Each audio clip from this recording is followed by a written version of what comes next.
Welcome back to ABC General Hospital Spoilers Channel. Today, we will learn about the chilling revelations shaking Port Charles to its core. In the shadowy undercurrents of Port Charles, whispers of impending doom continue to swirl, hinting that another tragic fate may befall an unsuspecting soul. The enigmatic Jen Sidwell, a figure whose influence looms large over the city's intricate web of alliances and betrayals, appears ready to unleash a calculated move that could fracture the fragile peace. Recent developments in the General Hospital saga have peeled back layers of deception, exposing vulnerabilities that might lead to irreversible consequences for those entangled in Sidwell's ambitious schemes. As tensions escalate, the community braces for the fallout, where loyalty is tested and survival hangs by a thread. During the gripping November 4th episode, Britt Westburn stepped into the spotlight with a bold revelation that cut through the facade of civility. She unmasked Professor Henry Hank Dalton as a cunning opportunist, likening him to a venomous serpent slithering through the ranks. Britt detailed Dalton's audacious plan to Britt, which cunningly sidelined Sidwell from their lucrative partnership, redirecting the spoils to her instead once the project found a new benefactor. This insider intel, delivered with precision, highlighted Dalton's growing desperation amid stalled negotiations. Sidwell's initial reaction, a wry chuckle masking deeper calculations, stemmed from his mounting frustration with Dalton's repeated stumbles, viewing him not just as a hindrance, but as a ticking time bomb in their operations. Analysts of the storyline point out that this moment underscores Sidwell's strategic mindset, where humor serves as a veil for ruthless assessment, potentially foreshadowing a purge of underperformers to streamline his empire. Britt's swift ascent within Sidwell's organization was no accident.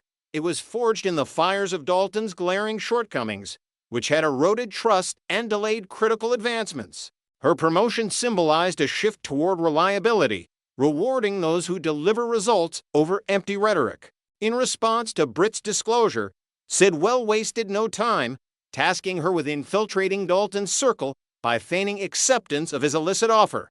This directive positioned Britt as a silent observer, feeding intelligence back to Sidwell to dissect Dalton's maneuvers. The implications are profound. Sidwell's willingness to embed spies reveals a paranoia bred from past betrayals, ensuring that no stone goes unturned in safeguarding his interests. By empowering Britt in this covert role, Sidwell not only tests her allegiance, but also builds a narrative of control, where information becomes the ultimate weapon in Port Charles' high-stakes game. Central to Britt's undercover mission is the urgent need to discern the truth behind Dalton's bold claims, whether they stem from genuine negotiations or mere bluster designed to inflate his value. She must navigate a labyrinth of half-truths, probing for evidence of a real investor lurking in the shadows, perhaps a shadowy conglomerate eyeing Port Charles' untapped resources. Sidwell, ever the pragmatist, demands concrete proof before acting, intolerant of subordinates who squander opportunities with incompetence or duplicity. This assignment amplifies the drama as Britt balances her professional duties with the moral quandaries of espionage, potentially drawing her deeper into ethical gray areas. If Dalton's words prove hollow, his downfall accelerates. Conversely, a legitimate buyer could temporarily spare him, though Sidwell's history suggests no one escapes scrutiny unscathed. The storyline here delves into themes of ambition versus integrity, illustrating how personal gain often collides with collective ruin in the soap's intricate plot lines. Dalton's treacherous overtures have likely ignited a fuse that Sidwell won't hesitate to detonate, given his track record of eliminating threats with chilling efficiency. Recall how Judge Eva Heron, once a pillar of judicial authority, met her untimely end after crossing paths with Sidwell's unyielding agenda, her body a stark reminder of the perils of opposition. This precedent paints a grim picture for Dalton, whose betrayal mirrors Heron's misstep in underestimating the magnate's reach. Sidwell's modus operandi involves swift, decisive action against liabilities, often cloaked in layers of plausible deniability to evade scrutiny from law enforcement or rivals. In-depth analysis of similar arcs in General Hospital reveals a pattern. Sidwell's victims aren't just removed, their absences ripple outward, sowing discord and redirecting blame to maintain his facade of legitimacy. For Dalton, this could mean not only professional oblivion, but a permanent exit from the canvas, heightening the stakes for all involved. The harrowing scene that unfolded on that fateful night amplified the terror gripping Port Charles. As young Rocco Falconeri and Danny Morgan stumbled upon Judge Heron's remains in a discovery that etched fear into their young hearts. Rocco, already teetering on the periphery of the Dalton-Sidwell intrigue through his budding connections, recoiled in horror, his innocence shattered by the grim reality of violence lurking nearby. Danny, equally rattled, grappled with the implications, his mind racing to connect the dots to the broader conspiracy. This visceral encounter serves as a narrative pivot, thrusting the boys into the adult world of suspicion and survival, where every shadow hides potential danger. As Rocco's involvement deepens, perhaps through innocent inquiries that unearth more secrets, viewers speculate he could be the unwitting witness to Dalton's demise, mirroring the judge's fate in a cycle of escalating peril. Should Dalton's end come to light in a similarly shocking manner, the web of accusations could ensnare Britt, with Emma Scorpio Drake leading the charge based on circumstantial ties from their shared history. Emma's sharp instincts might zero in on Britt's recent proximity to the chaos, prompting a frenzy of doubt among allies. Rocco, fiercely protective and entangled through his own mishaps like the failed key fob grab that led to a tense clash with Sidwell, would leap to her defense, insisting on hidden motives or overlooked culprits. This defensive stance could elevate Rocco's role, transforming him from bystander to key player in unraveling the truth, complete with dramatic confrontations and emotional pleas. The potential for family rifts adds layers of tension as loyalties fracture under the weight of evidence, forcing characters to confront uncomfortable alliances. General Hospital's foreshadowing hints at Sidwell's next lethal directive, brewing in the wings, which could claim Dalton and ignite a chain reaction of revelations. Rocco's collision with Sidwell during that botched attempt wasn't mere coincidence. It marked his inadvertent entry into the fray, where youthful curiosity collides with deadly ambition. As he processes the trauma of Heron's body, Rocco's path may intersect with Dalton's trajectory in unforeseen ways, perhaps uncovering documents or overheard whispers that expose the professor's folly. This development promises intense interpersonal dynamics, with Sidwell viewing Rocco as either a loose end or a manipulable asset in his grand design. Meanwhile, the broader Port Charles landscape simmers with unease as residents like the Morgan and Falconeri families navigate the fallout, their daily lives overshadowed by the specter of more bodies in the morgue. Next, we will learn about the shocking developments swirling around Britt Westburn and Jason Morgan as a ruthless threat to her health forces and unexpected alliance. In the electrifying episode set for November 12th on General Hospital, Britt Westburn finds herself cornered into seeking the unyielding protection of Jason Morgan after the menacing Jen Sidwell dangles her vital Huntington's medication like a deadly bargaining chip. This isn't just any dramatic twist, it's a high-stakes power play that exposes Britt's deepest vulnerabilities, pulling her back into the orbit of the man who once left emotional scars that still haven't fully healed. Sidwell's cold-hearted ultimatum echoes through the dimly lit stairwell of the hospital, where he delivers his chilling warning with surgical precision. Comply with his shadowy agenda, or watch as the experimental serum crafted from the twisted genius of her late father, Faison, gets yanked away forever. Picture the scene, Britt's face pale under the fluorescent lights, her mind racing as memories of her father's obsessive experiments flood back, reminding her how fragile her grip on stability truly is. This threat isn't abstract. It's a visceral countdown to suffering, evoking the early tremors Jason once noticed in her hands during a tense encounter months ago, subtle signs that her disease could erupt without warning if the meds vanish. Fans have long speculated about Sidwell's true motives, perhaps a vendetta tied to Faison's criminal legacy or a bid for control over Port Charles' underground dealings. But whatever drives him, it's clear he's weaponizing Britt's biology to bend her will, turning her body into a battlefield for his ambitions. The desperation gripping Britt propels her straight to Jason on that fateful November 12th, a move that shatters the walls of pride she built after their painful fallout. Back in August, their last clash was a fireworks display of raw emotion, with Britt unleashing a torrent of resentment. "You've taken enough from me, stay out of my life for good," she had hurled at him, her voice cracking with the weight of betrayal from his divided loyalties. Yet now, with Sidwell's shadow looming and a fresh wave of panic seizing her after Tuesday's harrowing episode, that defiance crumbles like a house of cards in a storm. She's not just scared, she's cornered, her options dwindling as trusted allies like her mother Liesel remain entangled in their own crises, leaving Jason the Enforcer with a code of honor as her only viable shield. This reversal highlights Britt's evolution from the icy doctor who once manipulated hearts to a woman confronting mortality head-on.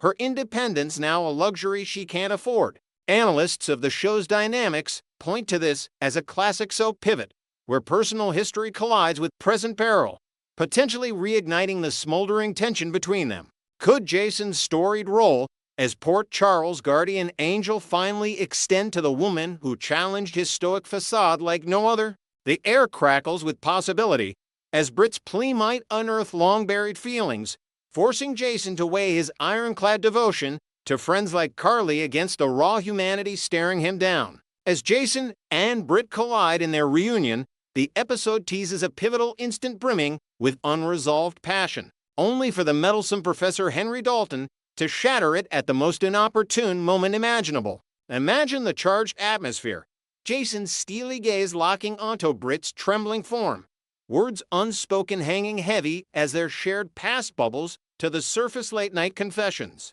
Stolen glances amid chaos, the kind of bomb that defies easy explanation. The chemistry, dormant but never extinguished, sparks to life in ways that hint at deeper reconciliation. Perhaps Jason vows to dismantle Sidwell's empire brick by brick, or Britt admits how his absence carved a void no surgery could fill. But just as the tension peak slips inches apart, hands reaching out, Dalton bursts in, his professorial bluster slicing through the intimacy like a scalpel.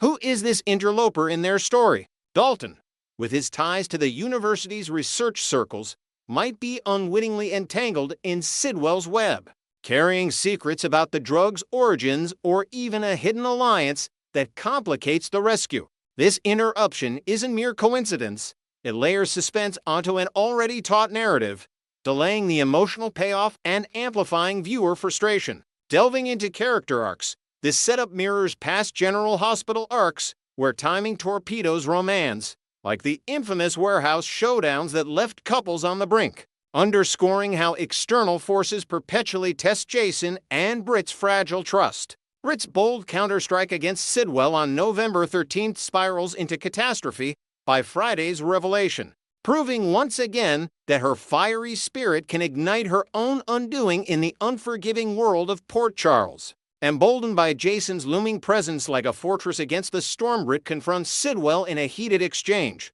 her words laced with venom. "You think you can play God with my life? I'll expose every dirty secret you've buried." It's a reckless gambit, born from the adrenaline of defiance, but one that ignores the precarious balance of her health. Sidwell's grip on the medication isn't bluff, it's a monopoly forged in backroom deals with shady pharmaceutical contacts. By November 14th, her worst nightmares materialize as symptoms creep in unbidden. A subtle twitch in her fingers during a routine consult, a fog clouding her sharp mind mid-sentence. Echoes of the disease's relentless march. This backlash isn't isolated. It ripples outward, straining her professional facade at the hospital where colleagues like Terry doubt her steadiness. And it tests Jason's limits as he scrambles to source an alternative supply, perhaps turning to old mob connections for black market leads. Thematically, this rebellion arc dissects themes of autonomy versus survival, showing how Britt's unyielding nature admirable, yet perilous clashes with the brutal pragmatism of her reality, potentially drawing in more players like Austin, whose own family secrets intersect with the drug's development. Looking ahead, this harrowing saga positions Britt and Jason at a narrative crossroads where life itself hangs in the balance, demanding choices that could redefine their legacies in Port Charles. Jason's core as the unflinching protector honed through decades of shielding the vulnerable from threats, both seen and unseen, makes sidestepping Britt's crisis impossible. To abandon her now would erode the very traits that define him, alienating fans who cherish his moral compass. The plot's ingenuity lies in elevating personal stakes beyond typical quarrels or turf wars, thrusting Huntingtons into the spotlight as a metaphor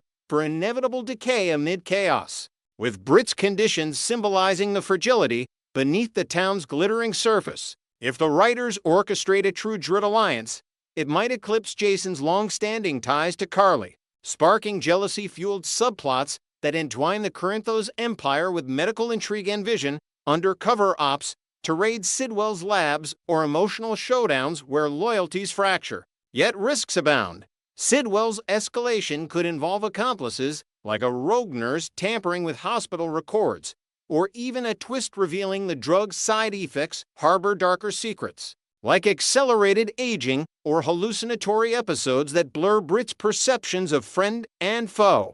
Next, we will learn about the explosive drama unfolding within the legendary Quartermaine dynasty that's gripping fans everywhere. The Quartermaines have always been a whirlwind of high-stakes intrigue, opulent estates, and tangled alliances, but recent events have pushed their notorious dysfunction to new heights, leaving viewers on the edge of their seats. At the heart of this saga is a fresh face, a newly discovered heir who might just be the unlikely hero capable of mending the fractured bonds and restoring some semblance of harmony to this powerhouse family. Deep within the shadowy halls of the Quartermaine mansion, whispers of betrayal and reconciliation echo like ghosts from past scandals, as the family grapples with the fallout from a cunning real estate scheme that nearly tore their legacy apart. The iconic family crypt, a solemn reminder of their storied history filled with tales of lost fortunes and forbidden loves, stands tall as ever, untouched by the chaos swirling around it. Drew Kane, once a central figure in the clan's power plays, has been unceremoniously ousted from the inner circle, his ambitions dashed amid accusations of double-dealing that echo the mansion's long line of corporate espionage and sibling rivalries. Meanwhile, Ronnie, the bold newcomer who's clawed her way into their world with sharp wit and unyielding determination, is carving out her independence by securing a stylish penthouse downtown, a move that signals her refusal to be defined by the Quartermaine's suffocating expectations. And presiding over it all is the indomitable Tracy Quartermaine, who has seized full ownership of the sprawling estate, transforming it into her personal fortress of solitude and strategy. Yet, for a family synonymous with endless scheming and lavish galas, this apparent stability feels like the calm before an inevitable storm, where old grudges simmer just beneath the polished surface of high society facades. Tensions reached a boiling point when Ronnie's controversial decision to align with Martin Gray's elaborate plot, a web of legal maneuvers and hidden agendas designed to exploit the family's vulnerabilities, split loyalties like a thunderbolt. While most of the Quartermaines, including the ever-forgiving Ned and the pragmatic Michael, extended olive branches to Ronnie, viewing her actions as a misguided bid for survival in their cutthroat world, Tracy remained an unmovable wall of resentment. Her refusal to forgive wasn't born of pettiness alone. It stemmed from a lifetime of watching interlopers erode the Quartermaine empire, from ELQ boardroom battles to illicit affairs that shattered trusts. In a dramatic showdown reminiscent of classic Quartermaine standoffs, the family collectively stormed out of the mansion, abandoning Tracy to the echoing emptiness of her victory, their footsteps fading like the end of an era. This mass exodus highlighted the deep-seated divisions, brothers turning against sisters, cousins questioning loyalties, all while the mansion's antique chandeliers cast long shadows over the unresolved pain. Tracy, ever the queen of calculated isolation, dug in her heels, vowing not to yield even as the weight of solitude pressed upon her, forcing her to confront the loneliness that power often brings in Port Charles. But into this rift steps an unexpected force of nature, Tracy's great-grandson, Joe Paloma, the reluctant prodigal whose arrival could rewrite the family's fractured narrative with threads of empathy and renewal. Gio's journey to the Quartermaine fold has been nothing short of a soap opera odyssey, marked by shocking revelations that upended his identity and fueled a righteous fury toward the clan that hid his heritage for so long. Discovering that his modest upbringing in a quiet corner of upstate New York was a carefully constructed facade orchestrated by distant relatives to shield him from the Quartermaine's toxic spotlight, Gio initially lashed out with biting confrontations at family gatherings, his anger manifesting in heated arguments over dinner tables laden with crystal and silver. This betrayal cut deep, mirroring iconic GH arcs where hidden paternities lead to explosive confrontations, yet Gio's rage carried a raw authenticity, born from years of piecing together a life without the privileges or pitfalls of his true lineage. His early days as a Quartermaine outsider were filled with skepticism. He navigated ELQ meetings with a guarded demeanor, his artistic soul clashing against the family's ruthless business ethos, often retreating to the mansion's hidden gardens to sketch his turmoil away from prying eyes. Signs of thawing have emerged, however, painting Gio as a beacon of potential redemption in a family prone to perpetual grudges, with subtle shifts that hint at a deeper capacity for healing. Emma Drake, the compassionate young doctor whose own family history is riddled with medical miracles and romantic entanglements, has become Gio's steadfast guide, her gentle interventions weaving forgiveness into his hardened resolve. Through late-night talks on the waterfront piers of Port Charles, Emma shares stories of her grandfather's resilient spirit, encouraging Gio to see the Quartermaines not as villains, but as a mosaic of flawed individuals bound by unbreakable blood ties. Her influence has sparked moments of vulnerability in Gio, like when he volunteered at a local charity event alongside Monica, using his budding architectural sketches to redesign community spaces, a gesture that bridged generational gaps and softened the clan's wariness. These interactions reveal Gio's evolving perspective.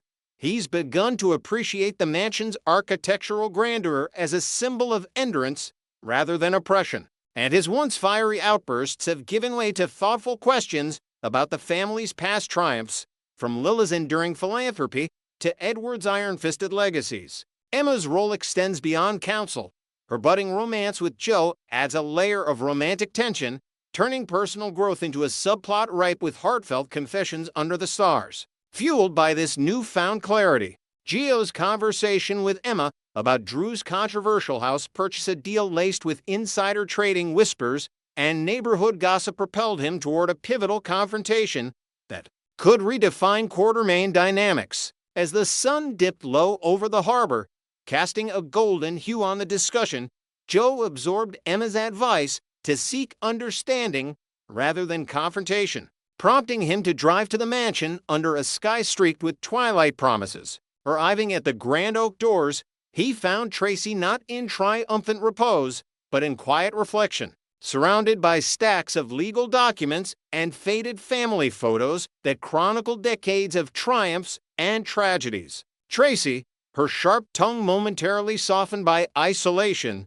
shared the triumphant yet hollow news of her ownership, detailing how the acquisition battle involved midnight strategy sessions with her trusted lawyer and a clever loophole that outmaneuvered Drew's allies. Yet, her voice cracked as she described the family's abrupt departure, likening it to the painful echoes of past exiles, like when Alan once walked away during a corporate coup. In that vulnerable exchange, Gio's initial anger evaporated, replaced by a profound empathy that transformed him into a pillar of logic and compassion. His words dissecting the family's divisions with the precision of a surgeon. Emerging as the Quartermaine's voice of reason, Gio's intervention unfolds like a masterclass in emotional diplomacy, urging unity with a blend of youthful idealism and inherited resilience that could finally bridge the chasm. He envisions not just apologies, but a grand reconciliation dinner in the mansion's opulent dining hall, where crystal goblets clink amid stories of forgiveness, allowing Ronnie to reclaim her place and Drew to earn a cautious welcome back. Gio's caring nature shines through in his detailed proposals, suggesting family therapy sessions facilitated by a neutral Port Charles counselor, or collaborative ELQ projects that harness everyone's strengths, from Tracy's shrewd negotiations to Michael's innovative visions. This shift in Joe positions him as the family's moral compass, challenging the cycle of vendettas that has defined generations. Think of the parallels to Luke and Laura's redemptive arcs, where love and logic triumphed over chaos. Tracy, who has historically dismissed overtures from the likes of Dylan or even her own daughter, finds herself captivated by Gio's sincerity.